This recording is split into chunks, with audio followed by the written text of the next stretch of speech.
محترم حضرات، بات کیا ہے؟ سچا مومن کیا ہے؟ جو اللہ اور اس کے رسول کی اطاعت کرنے والا ہے۔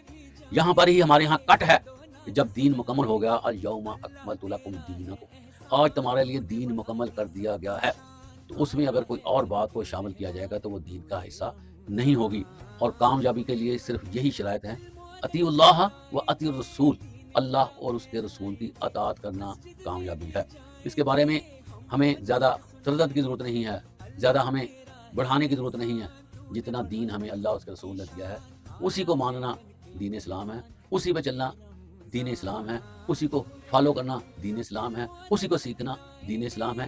ساری باتیں یہاں آ کر ختم ہو جاتی ہیں کہ اللہ تعالیٰ نے آپ صلی اللہ علیہ وسلم پر دین مکمل کر دیا ہے، اور جو ہی آپ کی رحلت ہوتی ہے آپ اس دنیا سے تشریف لے جاتے ہیں، دین مکمل فارم میں وجود میں آ جاتا ہے۔ اور پھر اس کے بعد اگر آنے والے وقتوں کو ہم ان معاملات کو بھی دین میں لے آئیں جس کا نہ تو اللہ نے حکم دیا نہ رسول نے، تو پھر ان حکموں کی کوئی بھی حقوق اسلام میں نہیں ہے۔